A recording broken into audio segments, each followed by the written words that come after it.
Barangay LS 97.1. 97.1. Tayo ay forever. Forever! Forever. Forever!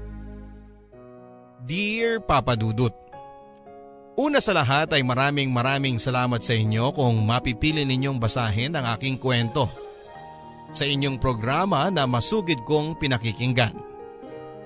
Ako po si Leah, 35 years old at tubong Cavite at may anak na 10 years old. Ang kwentong ibabahagi ko po sa inyo ay isang matinding karanasan na sinapit ko sa aking babaerong asawang si JP. 7 years na kaming kasal ni JP at bago kami nagpakasal ay 5 years kaming mag-boyfriend at GF. College sweethearts kami ni JP, Papa Dudut. At hindi naman sa pagmamayabang, Papa Dudut. Pero medyo kami ang it couple sa university namin noong nag-aaral pa lang kami. Ako kasi ang president ng dance club namin, samantalang si JP naman ay basketball varsity player. At dahil basketballista, matangkad, moreno at maganda ang katawan ni JP. Ang palayaw niya nga sa school namin ay Ding Dong dahil kahawig niya raw si Ding Dong Dantes. At dahil nga varsity na may itsura pa, lapitin talaga si JP ng mga babae at bading kahit noon pa. Ako rin naman, Papa Dudut. Kung tutuusin ay marami din akong mga suitors noon. Pero noong naging kami ni JP ay talagang naging loyal na ako sa kanya at wala na akong ine-entertain na iba pang lalaki kahit pa anong gwapo nito. Kahit pa anong talino at yaman. Pero itong si JP ay hindi lang magaling maglaro ng basketball. Magaling din siyang maglaro ng mga babae. Kaya maski ako ay hirap akong mahuli siya noon sa kanyang pambababae. At nalalaman ko lang ang mga ginagawa niya kapag nahuhuli ko na siya o may nagsusumbong sa akin. Sa totoo lang, Papa Dudut, ay hindi na nga sana ako magpapakasal sa kanya. Isang buwan kasi bago kami ikasal ay nahuli ko pa siya na nakikipaglandian sa mismong wedding planner namin. Pero dahil buntis na ako, nag-down payment na sa kung ano-anong mga supplier at naimbitahan na ang buong angkan namin ay tinuloy ko pa rin ang pagpapakasal sa kanya.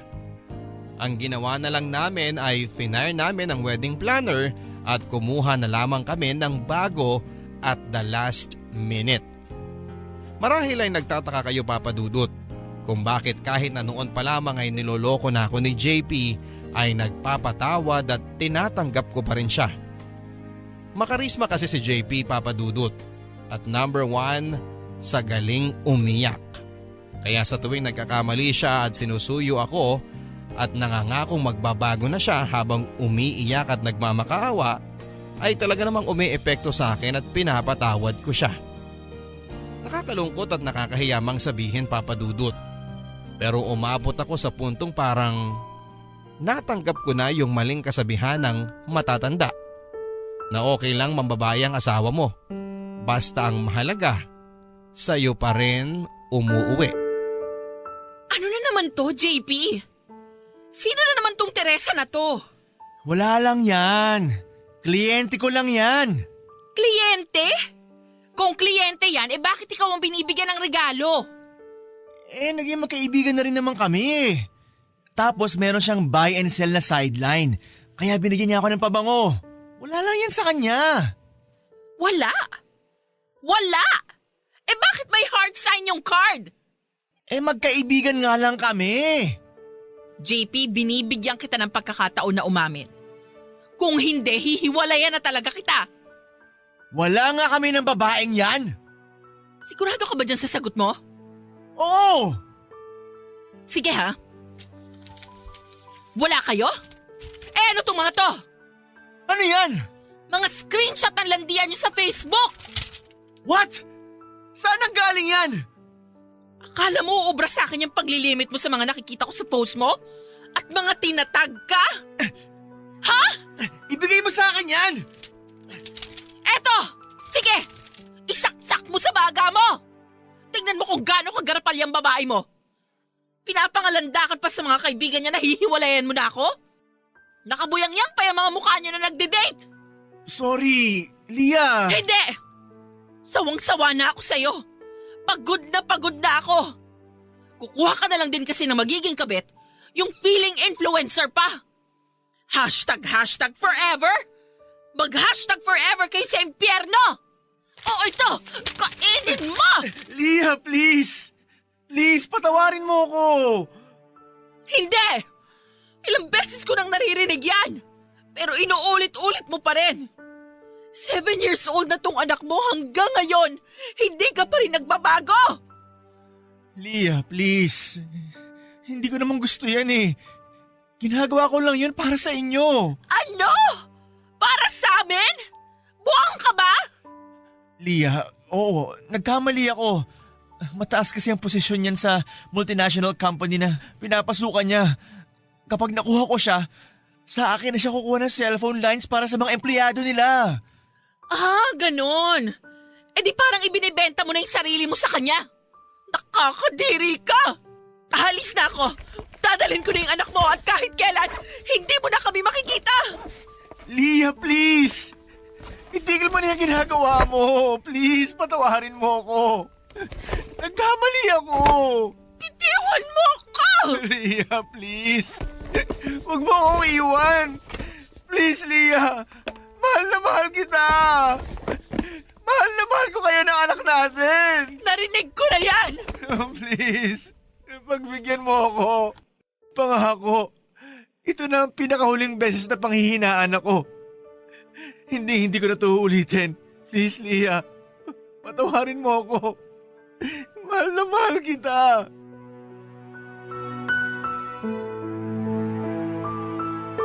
Itinuloy ko ang pag-alsa balutan noon, Papa Dudut. Doon muna kami nanirahan ng anak ko sa mga kapatid ko sa loob ng 1 linggo.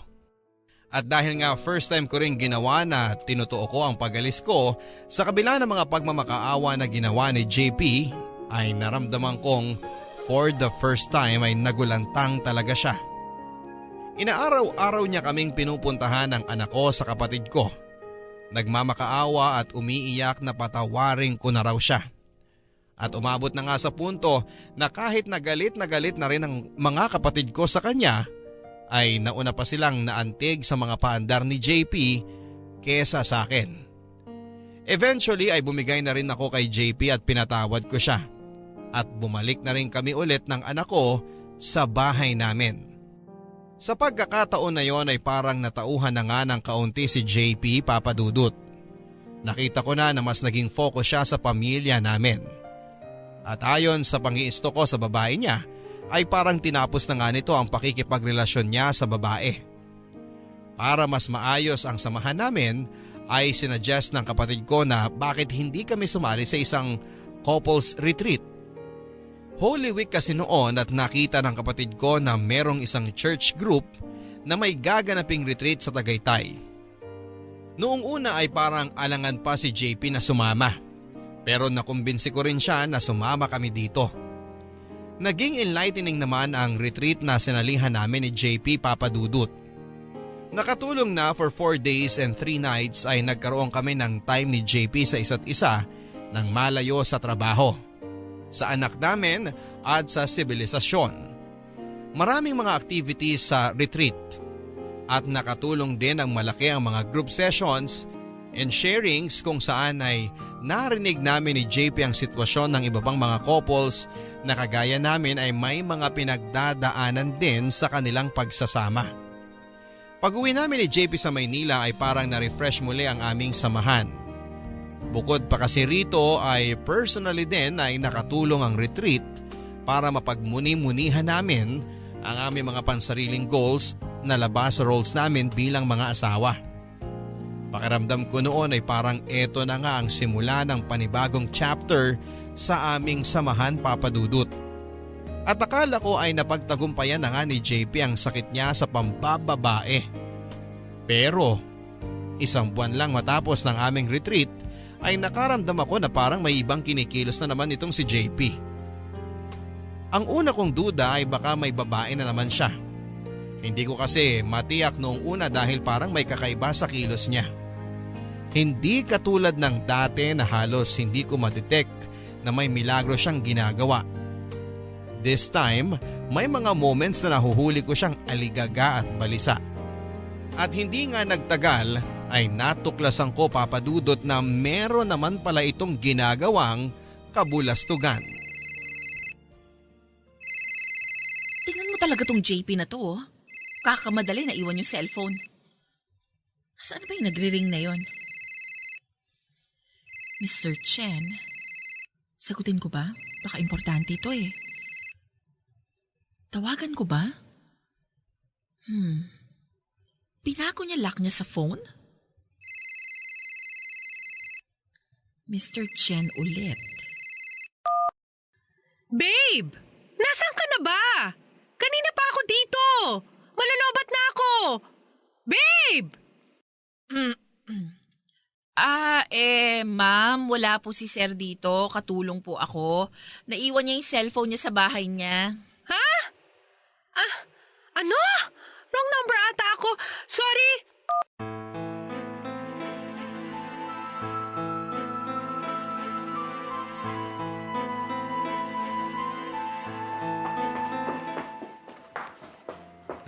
Han! Andito ka pa pala. Oo. Yung phone mo kanina pa ring ng ring. Naku, oo nga eh. Naiwan ko. Kanina pa tawag ng tawag sa'yo si Mr. Chen.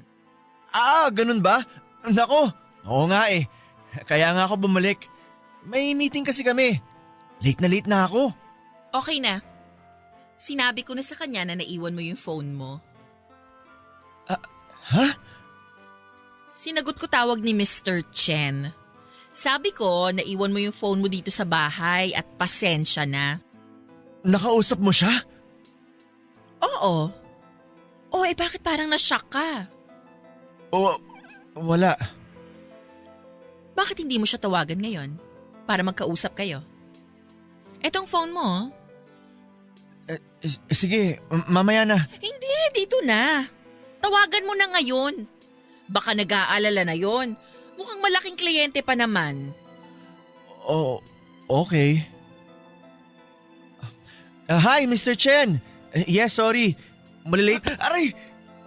Sinungaling! Wala ka namang tinatawagan. Nakausap ko na yung Mr. Chen mo. Babae! Baka sekretary niya.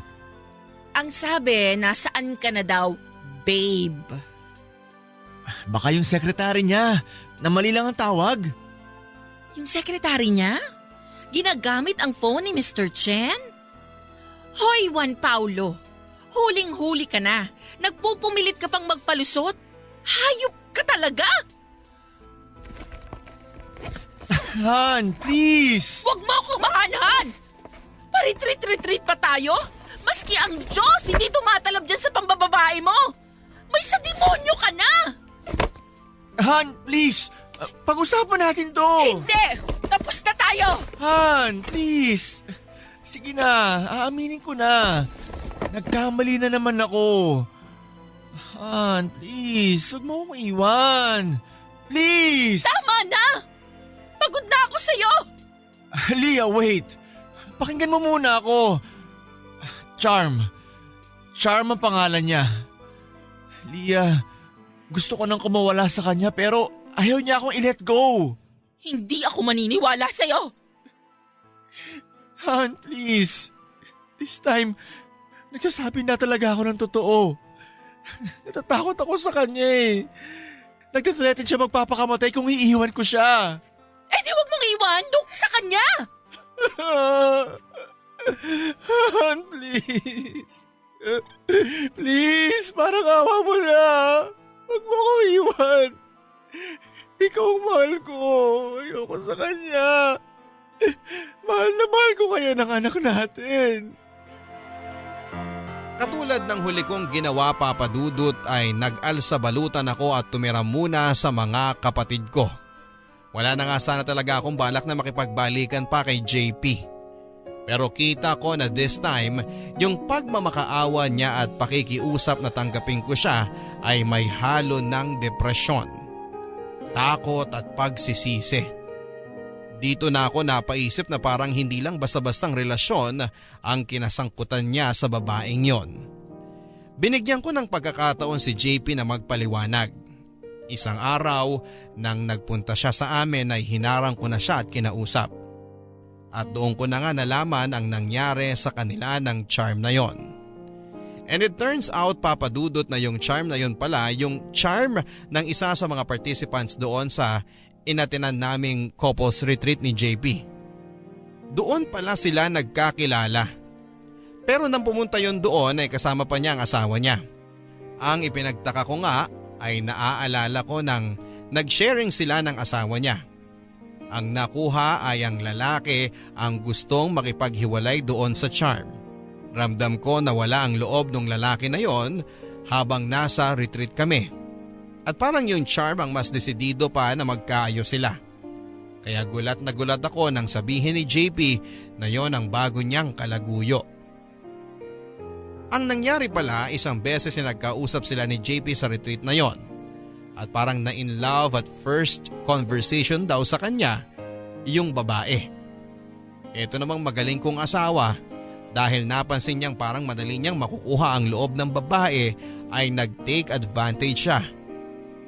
Ang hindi niya alam ay mapofall pala sa kanya ng husto yung babae.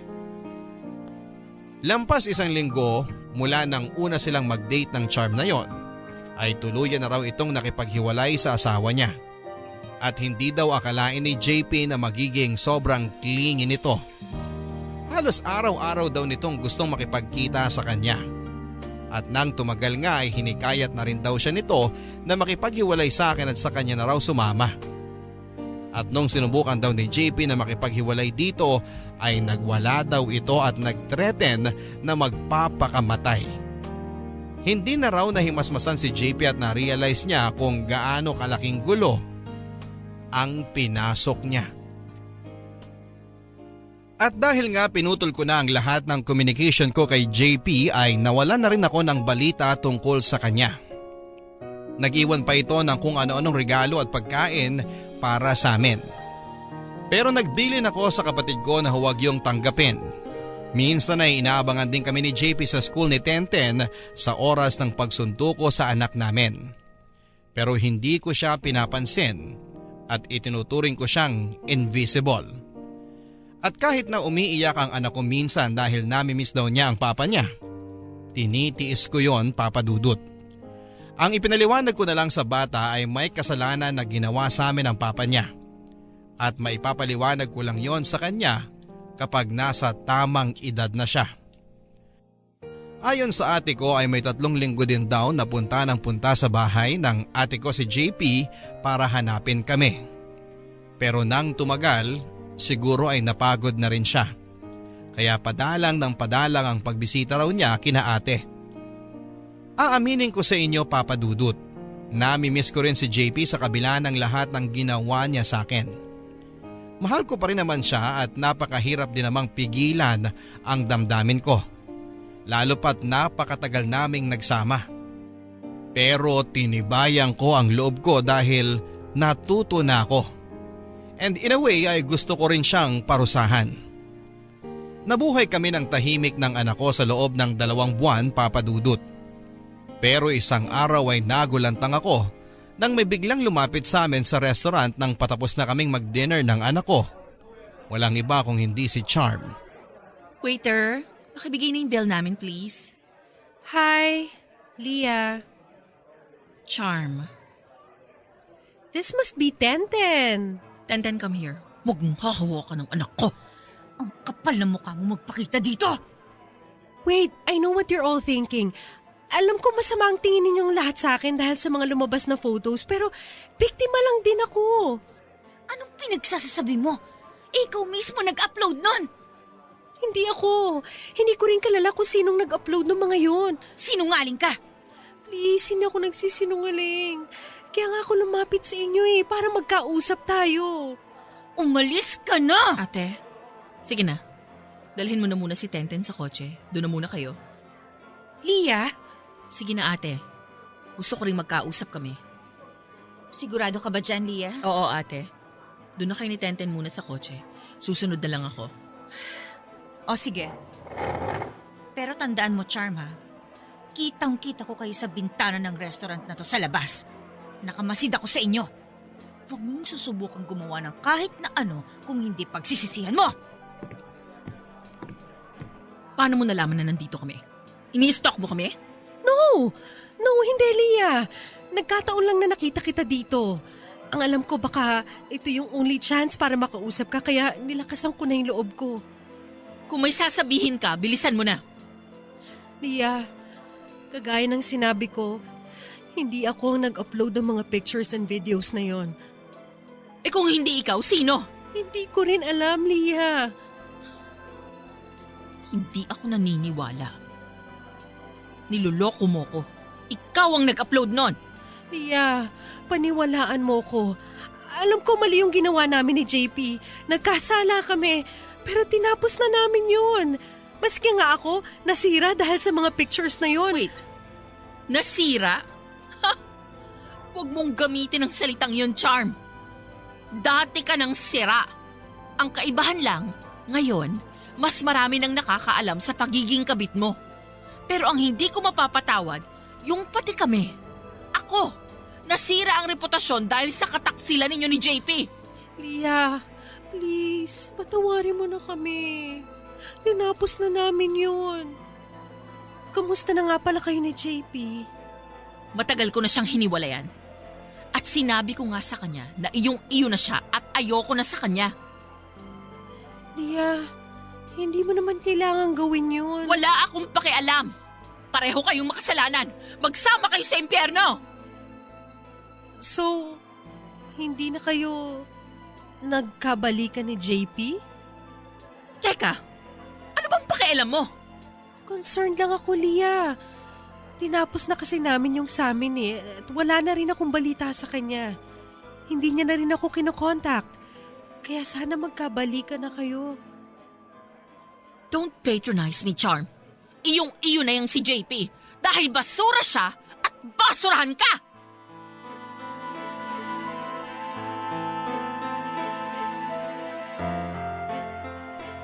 Nagulantang ako sa insidenteng yon, Papa Dudut. Siguradong sigurado kasi kami na si Charm ang kalaban namin. At siya ang nagbabanta sa kaligtasan namin ng anak ko. Pero nang nakausap ko nga si Charm, ay naisip kong baka tama nga ang sinasabi ng mga pulis. Baka nga hindi naman si Charm ang nag-upload ng mga skandal at baka may iba pang naging kabet o naatraso si JP na gumagawa sa amin ang lahat ng ito. At dahil nga sa mga nangyari ay natempt ako na makipag-usap muli kay JP upang ipaalam sa kanya ang bagong impormasyon at para makatulong na rin siya sa pagtukoy namin at pag-iimbestiga kung sino nga ba talaga ang gumugulo sa amin. Dumagdag ang paranoia ko dahil ngayon ay parang back to zero ang aming investigasyon. Hindi pala namin kilala ang nanggugulo sa amin. At aaminin ko sa inyo, Papa Dudut, sa puntong yon ay naisip ko nga rin na makipag-usap at makipag-coordinate muli kay Charm dahil baka siya naman pala ang may kaaway at may kagalit at nadamay lang kami dahil sa naging ugnayan nila ni JP. Naisip ko sa ugali niyang yon ay baka marami na rin siyang ibang pamilya na sinira bukod sa amin. Isang araw pagdating ko sa reception ay tinawag ako ng guard dahil may nag-iwan daw ng isang parcel nang wala kami sa unit. Bigla akong kinabahan dahil bukod sa mga kamag-anak ko ay walang nakakaalam ng bago naming tinitirhan. At dumoble ang aking takot nang nakita ko ang laman ng parcel. Mga pictures namin ng anak ko na lumalabas at pumapasok sa condominium building namin. Sa likod ng isa sa mga pictures ay may mensaheng nakalagay. Kung ayaw mong mabuhay kayo ng anak mo sa takot, mag-file ka na ng annulment kay JP at palayain mo na siya. Kahit na natakot ako sa pagbabantang yon, Papa Dudut, ay nanaig pa rin sa akin ang pagiging kabitenya ko. Dahil pinipressure ako ng kung sino mang taong yon na makipaghiwalay kay JP ay mas lalo akong nakaramdam na dapat ay hindi ko hiwalayan ang asawa ko. Hindi na ako magpapasailalim sa kung kani-kanino man. Ginawa ko ang pagpapasya at pag-a-adjust na yon sa lampas ng isang dekada kay JP. At ngayon ay natuto na akong ipaglaban ang sarili ko at ang anak ko. Dahil dito ay pinakonta kong muli si JP sa ate ko at nag-decide ako na kausapin siya. Upang matuldukan na namin sa lalo't madaling panahon kung sino man ang nagbablackmail sa amin ng anak ko. Maraming salamat, Leah, at nakipagkita ka uli sa akin. Kumusta na kayo ni Tenten? Miss na miss ko na kayo. Hindi ba sinabi sa'yo ni ate kung bakit kita ipinatawag? Ha? Hindi. May bago ulit kami nakuhang parcel sa bago naming tinitirhan. May nangi-stock uli sa amin at kinukunan kami ng pictures. Ano? Nakita mo na ang ginawa mo sa amin, JP? Pati kami ng anak mo na nananahimik, nadadamay sa karma mo. Lintik talaga yung charm na yan. Ayaw kong tantanan. Ipapapulis ko na siya. Hindi si Charm ang nangbablackmail sa amin. What? Paano mo nasabi? Dahil nagkausap kami. Pinuntahan niya kami sa restaurant ni Tenten. What? Pinuntahan kayo ni Charm? Oo. Anong ginawa niya? Anong sinabi niya? Ang sabi niya, hindi daw siya ang nag-upload ng mga pictures ninyo. Sabi niya, biktima lang siya. Binigay mo ba yung bagong address niyo sa kanya? No! Why would I do that? Leah, nasundan niya kayo. Baka nung galing kayo sa restaurant, sinundan niya kayo. What? JP, kung ang pakay lang ni Charm ay ipahamak at takutin kami, bakit pa siya nakipag-usap sa akin? Pwede niya namang gawin yon na hindi namin nalalaman bilang nandun na rin naman siya sa restaurant at nakita niya kaming kumakain. Hindi ko alam. Nalilito na rin ako. Meron pa ba siyang ibang sinabi? Ang sabi niya lang, tinapos niyo na raw ang relasyon ninyo. Kaya sana nga daw magkabalikan na tayo. Akala niya siguro kapag nagkabalikan tayo, mabubura na ang mga kasalanang ginawa niya. Leah, nagfi-fish si Charm ng impormasyon sa'yo. Ano? Leah, sa tingin ko, may sakit na si Charm sa pag-iisip. Naman! Kahit sino naman kumakalantari sa asawa ng iba may sakit sa pag-iisip. At pati ikaw, meron din. Leah, hindi lang basta-basta ang sakit. I think capable siya na manakit ng tao dahil sa pagka-obsess niya sa akin. Leah, may aaminin ako. Ano yun? Mga 2 or 3 months ago, nakipagbalikan ako kay Charm. Any good for you? Leah, ginawa ko yun para sa inyo ni Tenten. Hindi ako tinatantanan ni Charm. Sa phone, sa bahay, sa bago kong opisina, nagmamakaawa siya na magbalikan na kami. And the more na iniiwasan ko siya, mas lalo siyang nagiging bayolente. Palagi niya kayong sinusumpa na may mangyayari sa inyong masama ni Tenten kapag hindi ko siya binalikan. At alam kong kahit dinadaan niya lang sa ganun, pambabanta na rin yun. Ano? Kahit ganun si Charm, tuso siya. Alam niya na hindi pwede maging pruweba yung mga ganong salita lang kapag kinasuhan siya.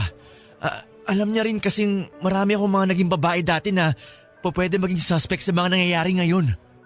Ikaw ang may kasalanan ng lahat ng to, JP. Ano? Akala mo lahat malulusutan mo? O edi nakakuha ka ngayon ng katapat mo? I'm sorry. I'm sorry, Leah. Kaya nga ako nakipagbalikan sa kanya eh. Kahit na labag sa loob ko. Para hindi na niya kayo idamay. At para patahimikan na niya kayo ni Tenten. Pero hindi ko na talaga kinaya. Nakipaghiwalay din ako sa kanya mga 2 weeks ago. Tinakasan ko siya. Lumipat rin ako ng bahay. Nag-resign ulit ako sa nilipatan kong kumpanya. Naging kampante ako kasi alam ko rin na hindi na niya kayo mahahanap ni Tenten dahil lumipat na kayo. Pero natuntun niya pa rin kayo. Leah, sigurado ako. Si Charm ulit tong nanggugulo sa inyo. I'm sorry. JP, hindi kita mapapatawad hanggang kamatayan. Sana hindi na lang tayo nagkakilala. Sana hindi na lang kita minahal.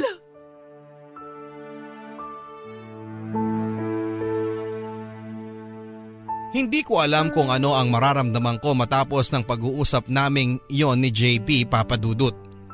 Pagdating ko sa bahay ay humahagulhol ako ng humahagulhol at sa buong buhay ko ay noon lang ako nag-breakdown ng ganon kalala. Halo-halong galit kay JP, kay Charm at sa sarili ko ang naramdaman ko.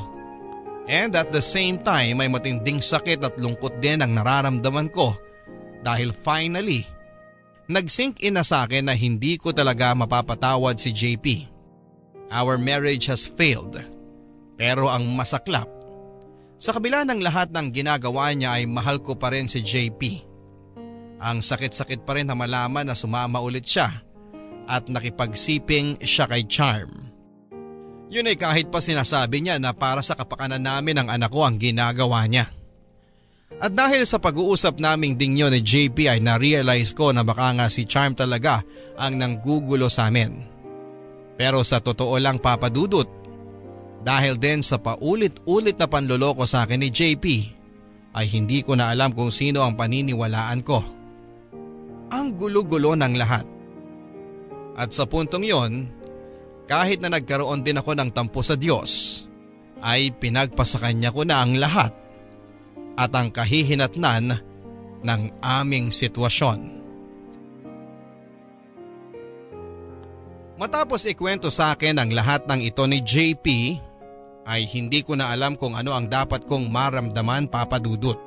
Siyempre galit na galit ako.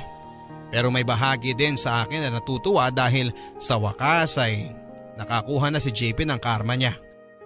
Pero may maliit na bahagi din sa akin ang napukaw matapos kong marinig kay JP na mahal pa rin niya ako. Maganda at mayaman yung Charm na yon Papa Dudut. Kaya pangit at tangamang pakinggan, pero may bahagi sa pride ko na nafa-flatter nang nalaman ko na kumpara sa babaeng yon at sa iba pang mga naging babae ni JP ay ako pa rin ang pipiliin niya. Na ako pa rin ang mahal niya. Ewan ko ba Papa Dudut? Pero noong mga panahon na yon Papa Dudut siguro ay masyado na ring mababa ang tingin ko sa sarili ko nang hindi ko napapansin. Na kahit ako ang asawa at may karapatan, pakiramdam ko ay palagi pa rin akong kailangan makipagkompetensya sa mga babae ni JP. At sa lahat ng mga magiging babae pa niya. In short ay binigyan ko ulit si JP ng pagkakataon. Pero this time may mga rules na akong sinet. Siyempre, una na dyan ay pakikipaghiwalay niya sa babaeng yon. At para masiguro kong gagawin niya yon ay dapat sa public place siya makipaghiwalay kung saan ay pwede akong magmasid sa kanila. Para mapatunayang gagawin niya talaga yon. At ikalawa, sa susunod na mahuli ko siyang muli na ng bababae ay magfa-file talaga ako ng annulment. Sinet namin sa isang malaki at mataong restaurant ang lugar kung saan ay makikipaghiwalay si JP kay Charm. At pumwesto ako sa lugar sa restaurant na makikita ko sila. Pero hindi ako makikita ng Charm. Matapos ang 30 minutos ay naramdaman ko na nakipaghiwalay na nga si JP doon sa babae. Dahil nagsimula na itong magsisigaw at magwala. At kung hindi pa ito inawat ng guard at ng mga waiters ay hindi ito aalis.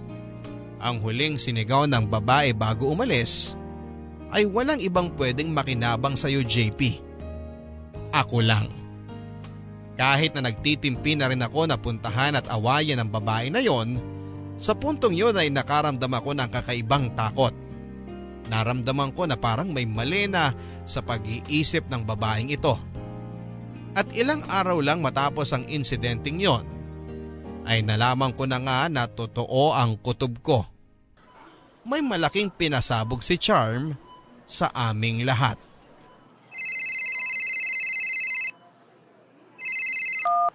Hello ate? Lia, nakita mo na ba? Ang alin? Naku, mag-online ka. Ha? Ang ano? Nag-grocery ako eh. Buksan mo yung mga social media accounts mo. Yung kabit ni JP. Kung ano-anong pinopost. Ha? Sino sa mga naging kabit niya?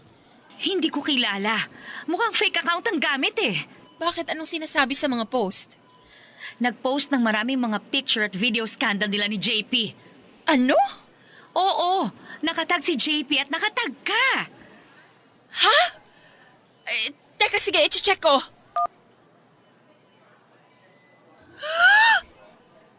Ano to? Shucks, umabot pa kina Papa sa Canada. Hello? Pa? Lia, nakita mo na ba yung ginawa ng kabit ng asawa mo? Pa, oo nga po eh. Ngayon ko lang nakita. Ano ba naman yan, Lia? Akala namin tumino na yung asawa mo. Magpasalamat siya at wala ako sa Maynila. Kundi pinadampot ko na yan. Oo nga po pa eh. Akala ko rin nagbago na si JP. Ang mama mo nagpanic attack. Yung mga pamangkin mo mga bata, nakita na rin yata ang mga picture at video. Makipaghiwalay ka na dyan. Yun lang ang sasabihin ko sa'yo. Diyos ko. Ano ba naman to?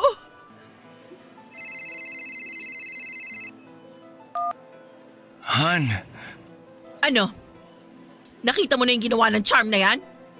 Akala ko ba tinapos mo na yan? Han, mga old pictures at videos namin yon. Hindi ko alam na ni-record niya pala. Hayop kayo? Umabot pa kina Papa sa Canada? Nakita na ng lahat ng kamag-anak at mga kaibigan natin. Tingnan mo tong kahihiyan na pinasok mo. Maski nga dito sa office, kumalat na rin. Han, baka masisante ako dahil dito. Dapat lang! Han, aayusin ko to. Aayusin? Paano mo to aayusin? Eh kalat na kalat na. Photoshop! Ang sasabihin natin, photoshop lang yun. Wala akong pakialam. Demonyo ka? Ang pinakamalaki kong pagkakamali. Dapat noon pa lang nakipaghiwalay na ako sa'yo!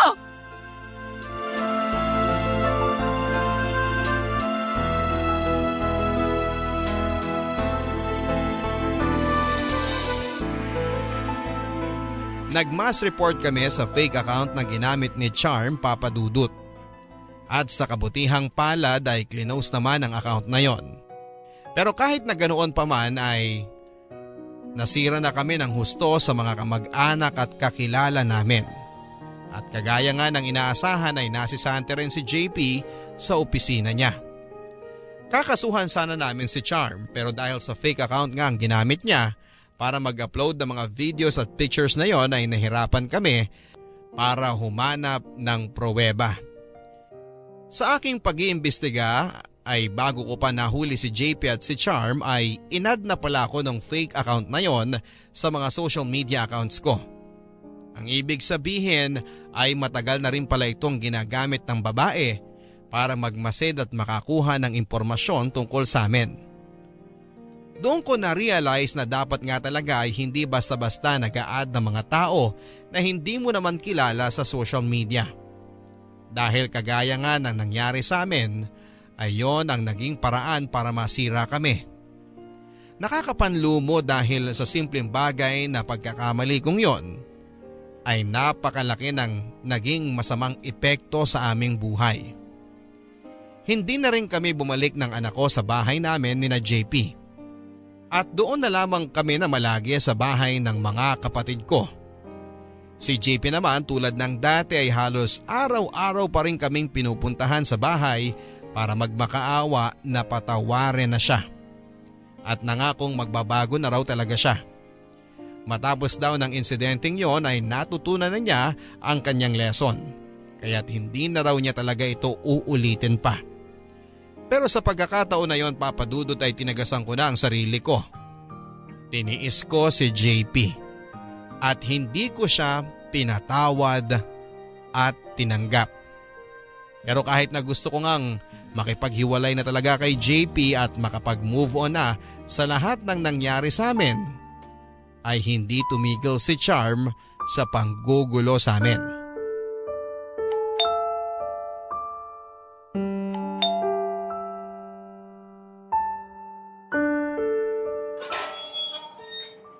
Ano yun?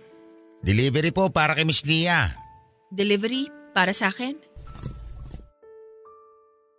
Hindi ko kilala tong pangalan na nagpadala na to. Pakipirmahan na lang po dito, ma'am. Sige. Salamat po.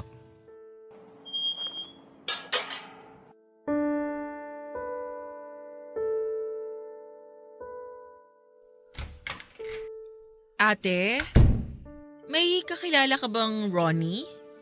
Wala, bakit?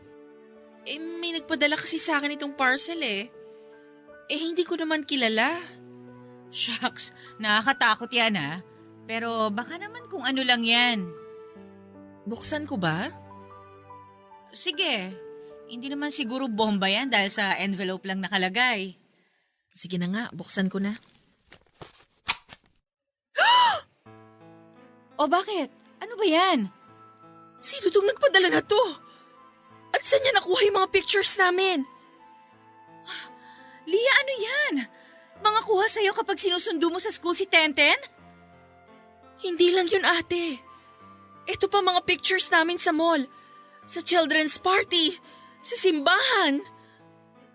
My gosh, Lia, may stalker kayo. Si Charm to.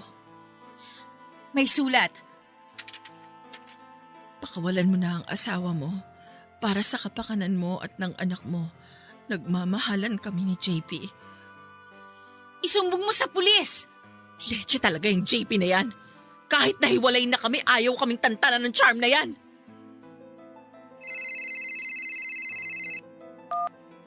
Han? Lia, mabuti naman at… Yang kabit mo! Hanggang ngayon ayaw kaming tantanan! Ngayon nagpapadala pa ng mga pictures namin ng anak mo! Pinagbabantaan kami na kung ayaw ko raw na may mangyari sa amin, pakawalan na kita! Ano? Sumama ka na dyan sa babae mo, patahimikin niyo na kami! Never! Hindi! Hindi ko yun gagawin! Hindi ko kayo ipagpapalit ni Tenten kahit na kanino! Matagal mo nang ginawa, JP! Unang beses mo palang na ng babae, ipinagpalit mo na kami ng anak mo! Ang kasalanan ko, ngayon ko lang na-realize yan kung kailan nalagay na kami sa kapahamakan!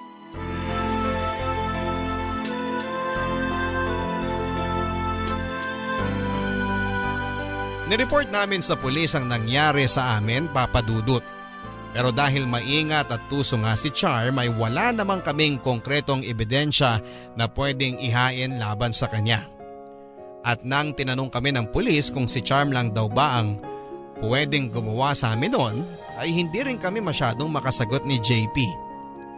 Sa dinami-dami kasi ng mga naging babae ni JP na pinaiyak niya at pinaglaruan, ay doon nga namin na-realize na kung tutuusin ay marami rin palang pwedeng magkaroon ng motibo na sirain kami at paghigantihan si JP. Pero itong si JP, ewan ko. Siguradong sigurado daw siya na si Charm daw yon dahil sa lahat daw ng mga babaeng naging kabit niya ay eto raw ang pinaka-disturb at may violent tendencies. Pero kahit na ganoon na nga ay hindi pa rin daw konkretong ebidensya ito. Maaaring ibang tao pa rin daw ang may gawa nito. At maaaring nagkataon o sinabayan lang ang nangyaring iskandalo sa amin sa social media. At para sa kaligtasan ng anak ko ay minabuti naming lumipat ng bahay, Papa Dudut. Inalertuhan na rin namin ang barangay ni na ate para makapagronda ang mga tanod gabi-gabi. At nagpakabit na rin kami ng CCTV sa bahay ni na ate para din sa sarili nilang proteksyon. Samantala lumipat kami sa isang kondo ng anak ko para rin sa mas mahigpit na security. At nang sa ganoon ay hindi basta-bastang makakapasok ang kahit na sinong hindi dumadaan sa receptionist. Maski kay JP ay hindi namin sinabi kung saan kami lumipat. At mahigpit din naming pinagbabawal kina ate na huwag nilang sasabihin kahit na kanino ang bagong eksaktong address namin. Para yung isang bangungot, Papa Dudut. Nabuhay kami at ng mga kapatid ko sa takot at pangamba. At ang tanging nagpapalakas na lang sa akin ang mga panahong yon ay ang aking anak. Kailangan kong maging malakas at matapang para kay Tenten. At dahil nga hindi na praktikal sa amin na lumipat na naman kami ng anak ko ng ibang bahay, ay binili na lang namin ang security ng condominium na tinitirhan namin na magmatsyag ng matindi. At kahit nga medyo masakit sa bulsa ay kumuha na rin kami ng swelduhang bodyguard namin ng anak ko. At para sigurado kaming mapagkakatiwalaan ay malayong kamag-anak din namin ang kinuha naming bodyguard. Labag man sa loob ko ay dumalas na rin tuloy ang pagkikita namin ni JP dahil sa investigasyon. Dahil alam naming nakamatsyag na si Charm sa kondominium na tinitirhan namin ay naisip namin ng mga pulis na gawa ng entrapment para mahuli sa akto kung sakaling si Charm nga talaga ang may kagagawa ng lahat ng mga pangyayari. At dahil sa alam naming si JP ang pakay nito, ay napagdesisyon namin na siya ang gawin naming pain kay Charm. Pinapunta namin si JP sa kondo at pagkaakyat niya sa unit namin ay kinabitan namin siya ng hidden mic at camera. At pag alis ni JP sa condominium ay umepekto na ang aming entrapment. Sinundan siya ni Charm. JP. Charm? Sinundan mo ako? Hayop ka, JP! Bakit mo ako iniwan? Bakit bigla ka nawala? Pinagmukha mo ako tanga! Charm! Huminahon ka na!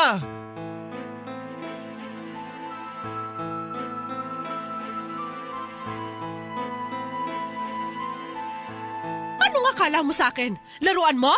Na kapag ayaw mo na, basta-basta mo na lang iiwan? Charm, patawarin mo ako. Nagkamali ako. May asawa akong tao at may asawa ka rin. Nagkamali tayo.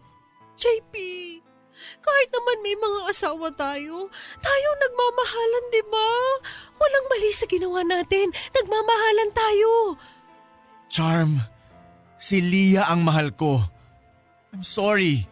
Hindi ako naniniwala. Ako ang mahal mo. Sinasabi mo lang yan dahil kasal kayo, dahil nagigilty ka. JP, please, huwag mong panlabanan ng nararamdaman mo. Alam ko mahal mo rin ako. Walang masama sa nararamdaman natin. Charm, tama na. Hindi kita mahal. Mahal ko ang asawa ko. Kalokohan! JP, kung mahal mo talaga ang asawa mo, bakit mo siya paulit-ulit na niloloko? Bakit ilang beses ka ng babae? Ibig sabihin, hindi ka masaya sa kanya. Nagkamali ako, Charm. Pinagsisisihan ko ng lahat ng nagawa ko. JP, makinig ka sa akin, okay? Hindi mo mahal si Leah. Bakit nung tayong magkasama, ang saya-saya natin? Diba, halos araw-araw nagtatagpo tayo, sabik na sabik tayo sa isa't isa? Charm, bitiwan mo ako! I love you, JP. Huwag mo labanan. Alam kong ako ang mahal mo. Bitiwan mo ako! Tapos na tayo! Si Leah ang mahal ko! Hindi yan totoo! Nangako ka sa akin na iiwan mo na siya! Nangako ka sa akin na ako ang pipiliin mo! Na makikipag-anal ka sa kanya at ako ang makakasalan mo! Nagsinungaling ako sa'yo! Sinabi ko lang yun para tantanan mo na si Leah at ang anak ko! Nangya ka, JP! Hindi ako papayag na bumalik ka sa kanya! Ako ang mahal mo! Charm, tama na! Layuan mo na ako! Patahimikan mo na kami ng pamilya ko! Itigil mo na ang panggugulo at pananakot sa kanila! Hindi ako titigil! Kahit saan pa kayo magtago, hahanapin ko kayo! Hindi ko kayo patatahimikin! Tama na, Charm! Tama na! Manda kayo! Maghihiganti ako! Kung hindi mo rin lang naman ako pipiliin, magpaalam ka na sa mag-ina mo! Huwag na huwag mong sasaktan ng mag-ina ko!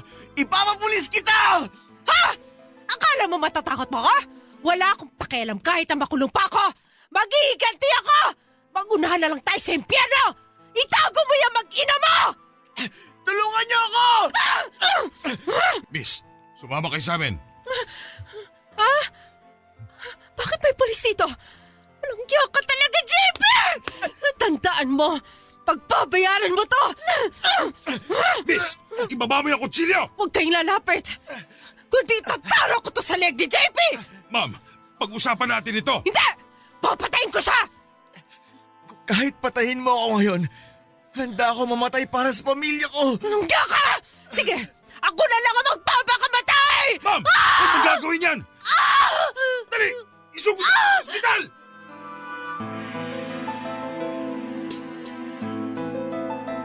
Sinaksak ni Charm ang tagiliran niya, pero kahit na marami ang dugo na nawala sa kanya, ay umabot pa rin naman siya sa ospital nang itinakbo ito ng mga pulis. Naligtas sa kamatayan si Charm at nang nakarecover na ito ay dinala na rin siya sa psychiatric ward. Nangingilabot pa rin ako sa mga nangyaring entrapment kay Charm, Papa Dudut. Hindi ko akalain na gano'n na pala kalala ang pagka-obsess ni Charm kay JP. Nahumantong na siya na kaya na niyang makapatay ng ibang tao, pati na rin ang sarili niya.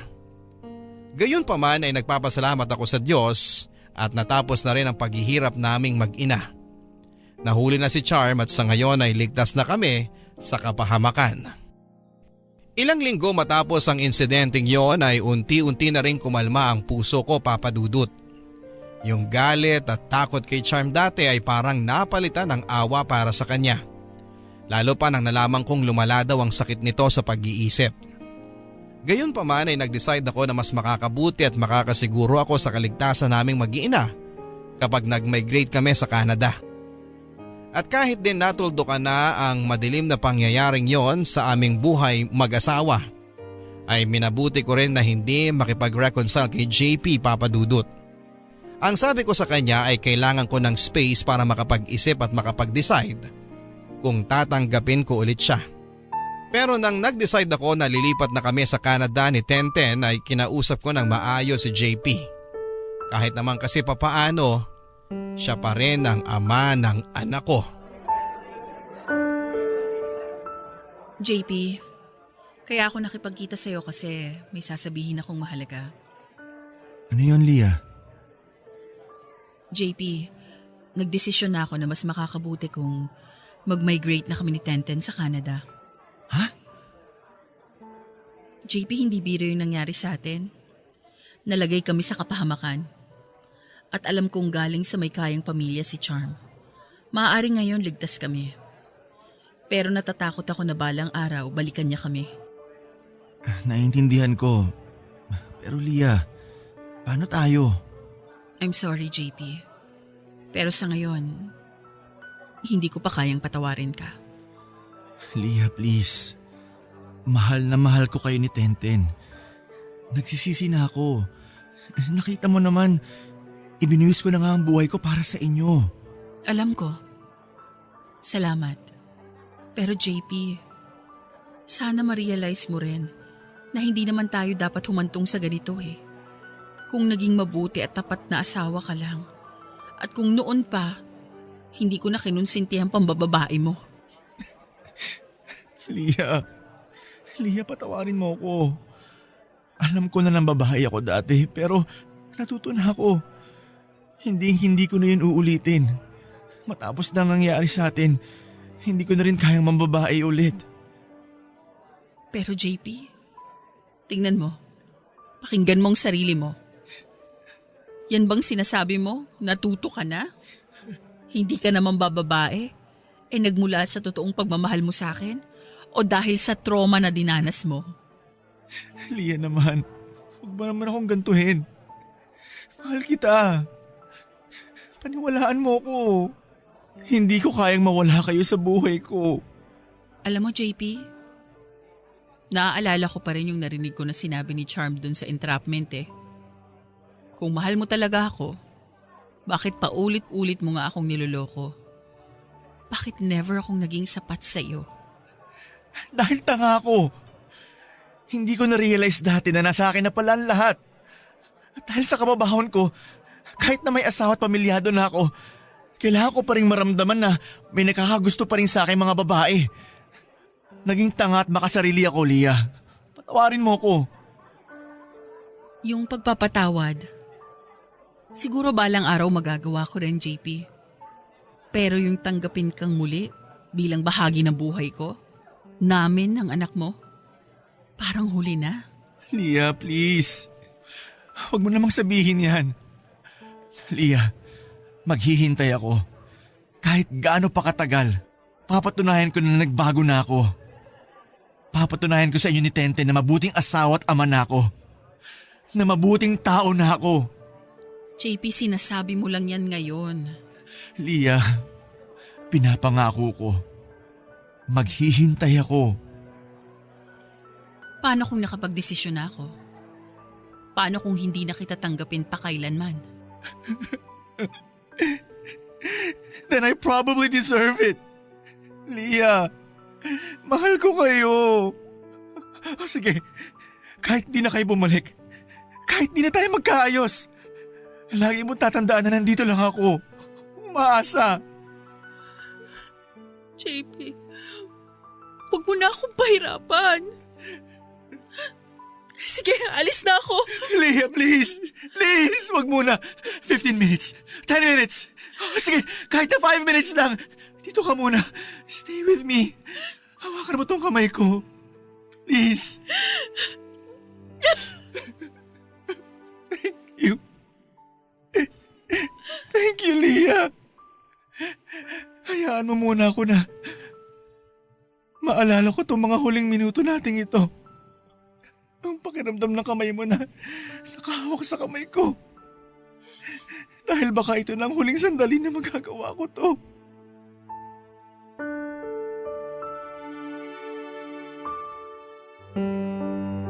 Ilang araw matapos ang pag-uusap namin ni JP ay pinayagan ko rin siya na ilabas si Tenten ng isang buong araw para magkasama silang mag-ama.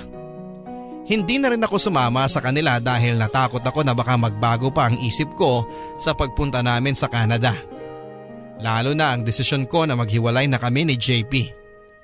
Ang huling pagkikita namin yon ni JP sa restaurant kung saan ay hinawakan niya ang kamay ko at pareho kaming umiiyak ay ang huling beses na nga rin na nakita ko siya. Suportado ng buong pamilya ko ang desisyon ko na mag-Canada na kami ni Tenten. At ang pinaka natuwa sa desisyon kong yon ay ang ama ko na galit pa rin kay JP. Hindi daw niya ito mapapatawad at binabantaan pa nga ako na itatakwil daw niya ako bilang isang anak kapag nakipagbalikan pa ako kay JP. Sa loob ng 4 na buwan ay lilipat na kami ni Tenten papunta sa Canada. At habang papalapit na ng papalapit ang araw ng aming paglipad, ay siya namang pabigat ang pakiramdam ng puso ko. Mahal na mahal ko pa rin si JP, Papa Dudut. Hindi na ako magsisinungaling. At kapag naaalala ko ang pangako niya na maghihintay siya sa amin ng anak ko, at sa kapatawaran at pagtanggap ko ay parang dinudurog din ang puso ko sa awa sa kanya. Ang sakit tuldukan ng pagmamahal ko kay JP, Papa Dudut. Pero ang hirap na ring magtiwalang muli sa kanya. Ang saklap lang na kung kailan parang handa na talaga siyang magbago, ay saka naman napagod ang puso ko. Ang inyong kapuso at kabarangay forever, Leah.